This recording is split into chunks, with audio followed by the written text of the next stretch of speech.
Bienvenidos a La Otra Aventura, un espacio dedicado al mundo de los libros. En su crónica de la literatura mexicana en México, 1950-1980, José Joaquín Blanco escribió que el asunto fundamental de la literatura mexicana en la mitad del siglo XX es la modernización del país, la busca y forzada transformación de un país preindustrial, rural, campesino y con poderosas esferas indígenas aparentemente aislado de la vida occidental y arraigado en modos tradicionales y más o menos pintorescos en un país industrial y urbano.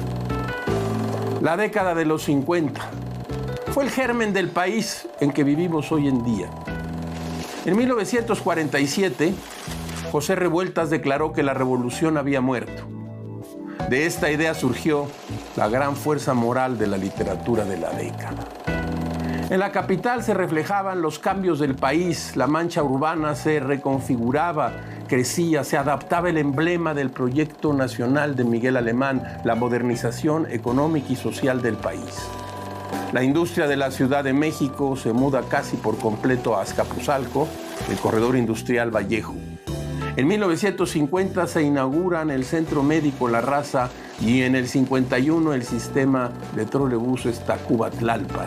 Imagínense, de ese tiempo hablamos. En 1952 empiezan las operaciones del Aeropuerto Internacional de la Ciudad de México y en el 1956, se termina la construcción de la Torre Latinoamericana, símbolo de la ciudad.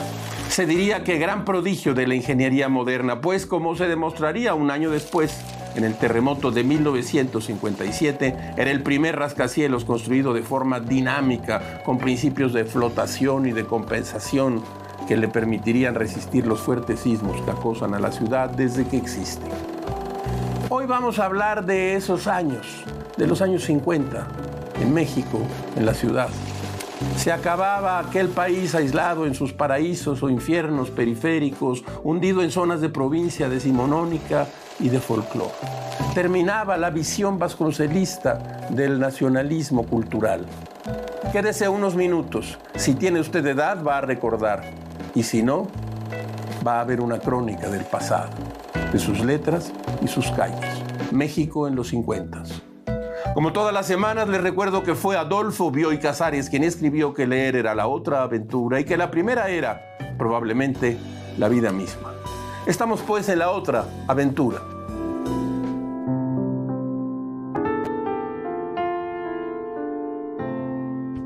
Cuando la década de 1950 llegaba a su fin, fue creada, vea usted, la Comisión Nacional de Libros de Texto Gratuitos. Durante el gobierno de Adolfo López Mateos, la CONALITEG tuvo como primer presidente ni más ni menos que a Martín Luis Guzmán y como secretario general a Miguel Ángel Menéndez Reyes. Es así como el 21 de mayo de 1959 se lanzó la convocatoria a los escritores y pedagogos mexicanos para participar en la redacción de los textos para los libros y cuadernos de trabajo e instructivos para el maestro para los 6 grados de primaria. Una vez obtenido el padrón de alumnos y maestros, mismo que se logró con la colaboración de las autoridades educativas de los estados, el 11 de julio de 1959 se publicó la convocatoria a los impresores y encuadernadores del país para participar en la edición de los más de 17 millones de libros y materiales educativos que fueron enviados a todas las oficinas de correos de los estados y territorios de la República a través de la Dirección General de Correos. En aquellos años, los libros de texto que la mayoría de las escuelas utilizaba eran los publicados por las editoriales Patria, Herrero Hermanos y Luis Fernández G. Unos años antes, en 1954, el gobierno de Adolfo Ruiz Cortines había fundado la Comisión de Libros de Texto y Consulta, que se encargaba de revisar y dictaminar las obras educativas inéditas con el fin de elaborar un catálogo de libros para las escuelas públicas e incorporadas. La publicación de los primeros libros de texto generó diversas reacciones. La realidad es que su elaboración contribuyó a la expansión de la educación pública. La CONALITEG, hay que decirlo, como muchas otras instituciones mexicanas, atravesó por momentos de opacidad. Su funcionamiento se aclaró o empezó a aclararse en 2001 bajo la dirección de Jorge Velasco Félix, luego con el mando de Miguel Limón y más tarde en el tramo directivo de Joaquín Díez-Canedo. Déjeme contarle una realidad dura, difícil. La CONALITEG prácticamente ha desaparecido hoy en día. Su presupuesto es de 3,000 millones de pesos, solo para el libro de texto y secundaria públicas y privada se destinan 1,800 millones. Este año, los editores privados de libros de texto no llegaron a concursar para obtener esas impresiones y en consecuencia ese dinero. Sé que esta estructura puede ser todo lo criticable que se quiera, pero sin ella tendremos derribos y no editoriales, pedazos de hierro y no imprentas, callejones de venta y no un mercado de librerías. En 1953, Arnaldo Orfila Reynal, Joaquín Díez-Canedo y Ali Chumacero iniciaron en el Fondo de Cultura Económica la serie Letras Mexicanas. Juan Rulfo fue invitado a publicar sus cuentos en esta colección y fue así como vio la luz El Llano en Llamas. En ese mismo año, Rulfo fue becario del Centro Mexicano de Escritores junto con Juan José Arreola, Ricardo Garibay, Chumacero, Miguel Guardia, Luisa Josefina Hernández. Cada miércoles se reunían en una casa de la avenida Yucatán de la colonia Roma, en la Ciudad de México, para leer y criticar los textos que estaban realizando. Un año después, aún como becario del Centro Mexicano de Escritores, Rulfo comenzó a escribir una novela que durante muchos años había ido tomando forma en su cabeza. Cuenta el propio Rulfo que para comenzar a escribir aquellas historias compró un cuaderno escolar en el que anotó a mano el primer capítulo. En un artículo publicado por la agencia de noticias española EFE, Rulfo menciona: al llegar a casa, después de mi trabajo en el departamento de publicidad de la Goodrich, pasaba mis apuntes al cuaderno. Escribía a mano, con pluma fuente, Schiffers y en tinta verde. Dejaba párrafos a la mitad de modo que pudiera dejar un rescoldo o encontrar el hilo pendiente del pensamiento al día siguiente. En 4 meses, de abril a agosto de 1954, reuní 300 páginas. Conforme pasaba a máquina el original, destruía las hojas manuscritas. Llegué a hacer otras 3 versiones que consistieron en reducir a la mitad aquellas 300 páginas. Eliminé toda divagación y borré completamente las intromisiones del autor. Arnaldo Orfila me urgía a entregarle el libro. Yo estaba confuso e indeciso en las sesiones del centro. Arreola, Chumacero y Shirao me decían: vas muy bien. Miguel Guardia encontraba en el manuscrito solo un montón de escenas desilvanadas. Ricardo Garibay siempre vehemente golpeaba la mesa para insistir en que mi libro era una porquería. Aquel manuscrito tuvo 2 títulos tentativos. El primero fue Los Murmullos y el segundo, Una estrella junto a la luna. Finalmente, fue entregado a los editores del Fondo de Cultura Económica en septiembre de 1954 con el nombre de Pedro Páramo. En marzo de 1955 apareció su primera edición con 2,000 ejemplares. La mayor parte de las críticas a la novela de Rulfo en los meses posteriores a su publicación no fueron positivas. No hacía falta decir nada sobre lo que ocurrió con el libro al paso de los años. En un texto publicado con motivo del aniversario 30 de la publicación de esta novela, Pedro Páramo, Rulfo escribió lo siguiente: en lo más íntimo, Pedro Páramo nació de una imagen y fue la búsqueda de un ideal que llamé Susana San Juan. Susana San Juan no existió nunca. Fue pensada a partir de una muchachita a la que conocí brevemente cuando yo tenía 3 años. Ella nunca lo supo y no hemos vuelto a encontrarnos en lo que llevo de vida. Siempre traigo aquí mis 2, casi como amuleto, mis 2 libros. Este, de Juan Rulfo, mire usted, lo leí en el año de 1974, y El Llano en Llamas, también del Fondo de Cultura Económica, y lo leí, déjeme ver, en 1975. ha pasado ya una vida.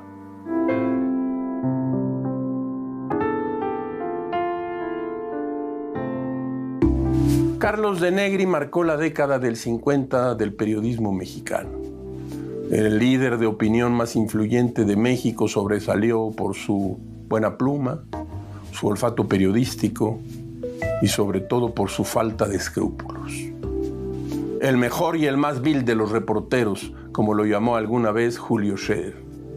Cobraba todas las menciones que hacía en sus columnas, que funcionaban como un vocero extraoficial. Su personalidad pública, inseparable de un machismo exacerbado y un alcoholismo violento, podía verse como una radiografía de lo peor de la sociedad mexicana. Usted lo sabe. El escritor Enrique Serna entregó en el año de 2019 El vendedor de silencio, publicado por Alfaguara.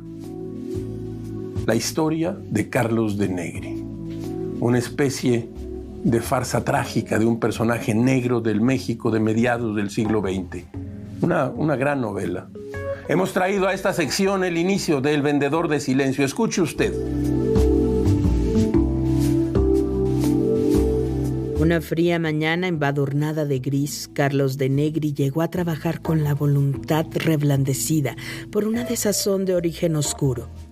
La mala vida le pasaba factura, o ese malestar indefinido tenía quizás otra causa, la soledad, por ejemplo.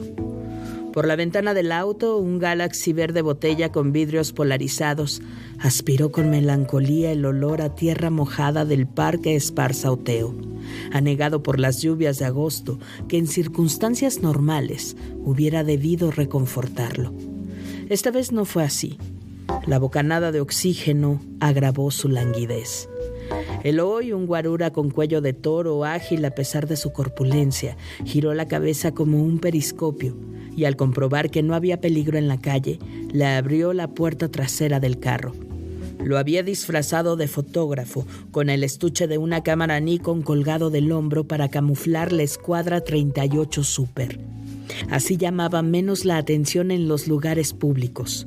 Los alardes de poder estaban bien para los políticos y los magnates, no para un periodista que frente a ellos debía aparentar humildad. En el mes de marzo de 1952, Amalia Castillo Ledón, presidenta de la Comisión Interamericana de Mujeres, sostuvo una entrevista con el candidato presidencial Adolfo Ruiz Cortines. En dicho intercambio, Castillo Ledón se mostró muy molesta y disgustada con su interlocutor porque en sus palabras faltaba interés del gobierno para conceder igualdades entre hombres y mujeres. Castillo Ledón se refería particularmente al derecho de las mujeres a ejercer el voto, un debate que tenía ya unos cuantos años desarrollándose en México. A su reclamo, Ruiz Cortines respondió: si me lo pidieran miles de mujeres, lo haría, pero hasta ahora me lo han pedido solicitado grupos de 5 o 20 mujeres cuando más. Esto no puede considerarse, dijo Ruiz Cortines, como que la mujer mexicana desee tener los derechos civiles y políticos. Si un grupo importante de miles de mujeres me lo pidieran, habría de tomarlo en cuenta.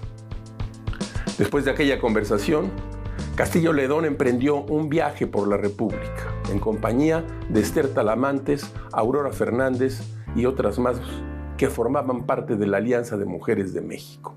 Al finalizar su odisea, habían recogido más de 500,000 firmas de mujeres que exigían de manera formal la igualdad de derechos en los asuntos electorales.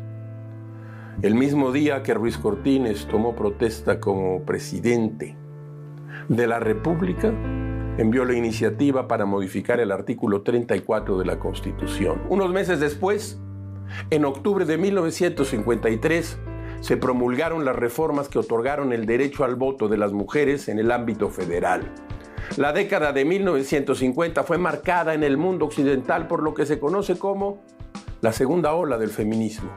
Uno de los libros fundamentales en este sentido, quizás usted lo sabe, fue El segundo sexo, de Simone de Beauvoir, publicado en el año de 1949 en francés. La primera traducción del libro al español se publicó en Argentina en el año de 1954. En 1951, Rosario Castellanos viajó en compañía de Dolores Castro a París, donde conocerían a Simone de Beauvoir y a Jean-Paul Sartre. Ambas escritoras residían entonces en España. Rosario era becaria del Instituto de Cultura Hispánica y Dolores se iniciaba en el periodismo.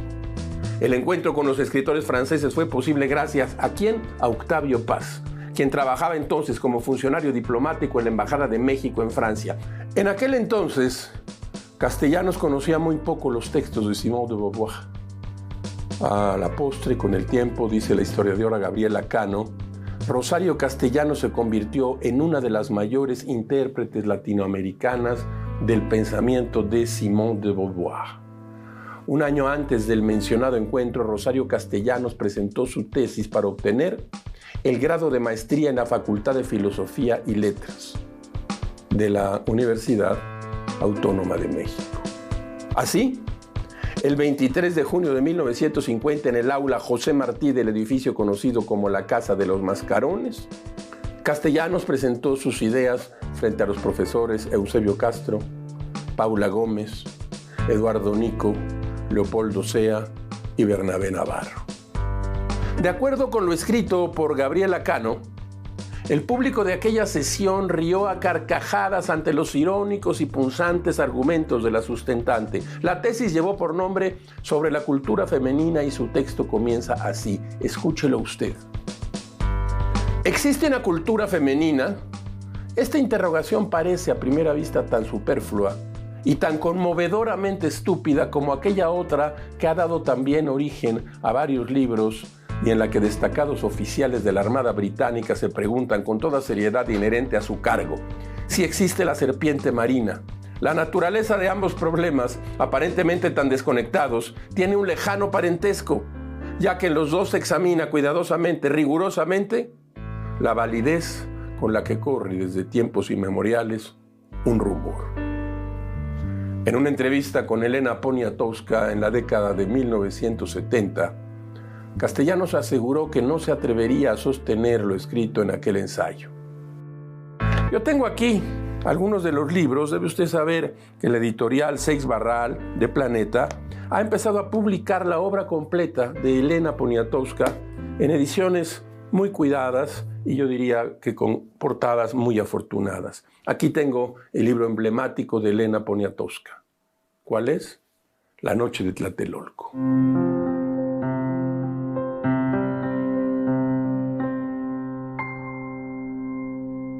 La información que buscas la encuentras con nosotros. En ADN 40 seguimos en un cambio continuo que nos permite seguir compartiendo contigo toda la información de México y del mundo. Conocemos todos los ángulos de la noticia y te los presentamos estés donde estés.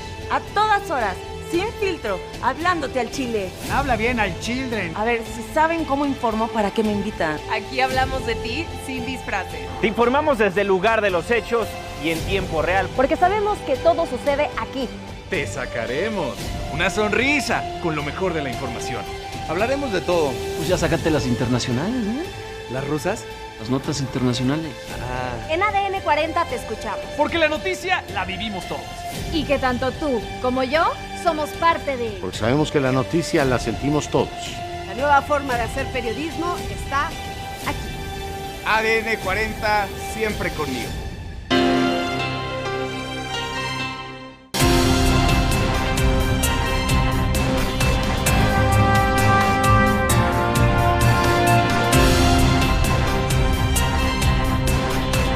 ADN.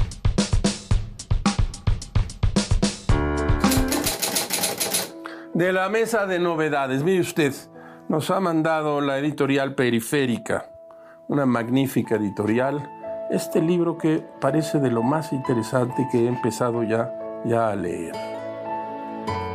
Es la historia de amor, Mayan Eitan. Una joven prostituta recorre una ciudad nocturna de límites imprecisos, quizás Tel Aviv. Se hace llamar Libi, corazón mío en hebreo. La miran tanto los hombres como las mujeres. No soy guapa.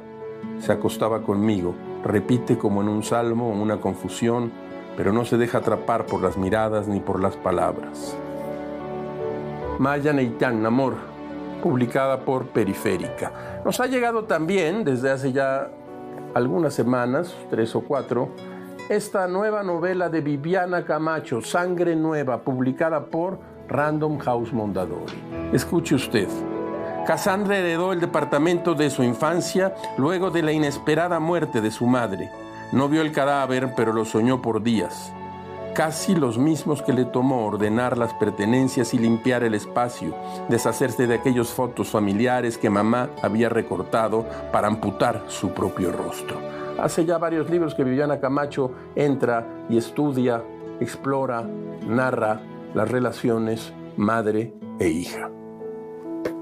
Sangre Nueva de Viviana Camacho. Y Elena Poniatowska de nuevo circula en ediciones de Seix Barral, Planeta. Cuidadas ediciones con su título puesto en dorado. Aquí tenemos 2 de sus buenos libros. Querido Diego, te abraza Kiela, y este otro, que es el otro extremo de Poniatowska, el estreno popular, que se llama Tlapalería. 3 mujeres en la mesa de novedades. A finales de 1949, la leyenda viviente del fútbol mexicano Rafael Record Garza tomó el mando de la Selección Nacional de Fútbol con miras a la Copa del Mundo de Brasil 1950. La selección que armó Record fue goleada en España 7-1 por el Real Madrid y 6-3 por el Atlético de Bilbao. Record dejó el cargo a Octavio La Pulga Vial, otro viejo conocido del fútbol nacional. Días antes del Mundial, la selección cayó ante el club carioca Botafogo y el diario El Nacional publicó al día siguiente: nuestra selección no debe ir a Brasil, nada más van a poner en ridículo el nombre de México. El primer partido sería el 24 de junio de 1950, ni más ni menos que en el Maracaná, en la inauguración de la Copa frente a Brasil, después del parón que ocasionó la Segunda Guerra Mundial. El equipo nacional cayó 4-0 ante una escuadra brasileña que apenas se esforzó. 4 días más tarde, en Porto Alegre, los yugoslavos plancharon las camisas nacionales con un marcador de 4-1. Y el 2 de julio, la selección cayó 2-1 ante Suiza con gol de un veterano, Horacio Casarín. Antes del partido ante Suiza ocurrió algo interesante. Al confundirse la casaca nacional suiza con la mexicana, de rojo guinda en aquel entonces, se decidió echar mano del clásico volado para resolver el problema. Fue lo único que ganó México en aquel mundial. Pero los mexicanos, muy corteses, dijeron que de ninguna manera no faltaba más, y los seleccionados nacionales decidieron cambiar ellos sus casacas por las del gremio de Porto Alegre. Así, México jugó su último partido con pantaloncillo azul oscuro y playera a rayas verticales blancas y azules. A decir de Fernando Marcos, aquella era la selección más disparatada, anárquica e irresponsable de cuantas había visto en Copas del Mundo. Acaba usted de escuchar un extracto de El oficio de las canchas, 1950-1970, de Greco Sotelo, en Crónica del Fútbol Mexicano, de Clio.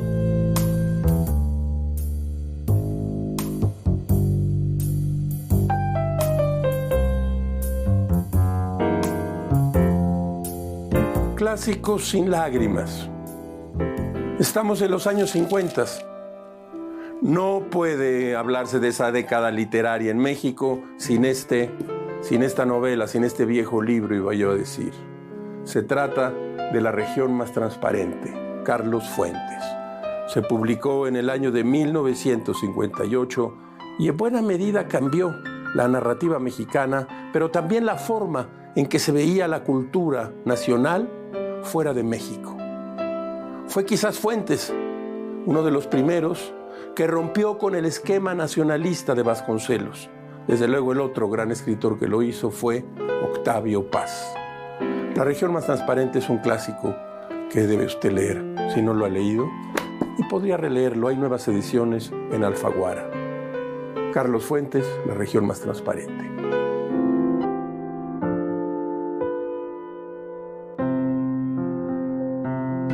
Dice José Joaquín Blanco que la narrativa de Rulfo y Revueltas, los ensayos de Paz y algunos otros textos encabezan la modernización de la prosa de la segunda mitad del siglo XX. Aquí traigo yo el libro, mire usted, está publicado por Cal de Arena, Crónica Literaria, un siglo de escritores mexicanos. Un libro realmente notable que reúne una parte de la obra crítica de José Joaquín Blanco. Este impulso, dice Blanco, recibió gran ayuda de escritores hasta entonces no considerados literarios, historiadores, periodistas y antropólogos. Uno de ellos fue José Alvarado, cuya cotidiana presencia periodística marcó la mitad del siglo XX. Usted sabe que en Cal de Arena hemos publicado una antología de Margarito Cuéllar con una selección y un prólogo del mismo, que trae buena parte de la prosa de este gran periodista y escritor José Alvarado.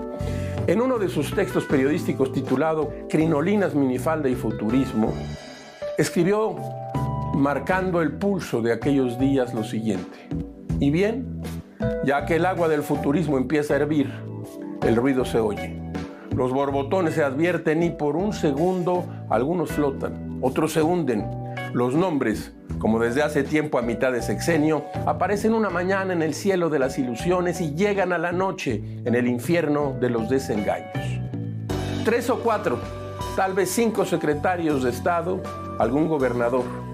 Ya pasó el tiempo como antes en llevar a la imaginación algún jefe de zona militar. Pero, ¿quién promueve el futurismo? Puede ser, tal vez, que sean algunos beneficiarios, gobernadores precipitados, ciertos diputados y más de un senador, pero sobre todo el chisme burocrático.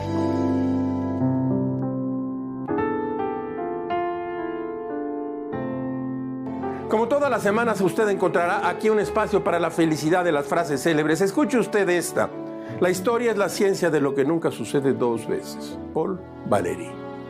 Hemos llegado al final de esta emisión y esta aventura. Soy Rafael Pérez Gay y los espero aquí la próxima semana. Abres una puerta y aparece un mundo. Eso es un libro.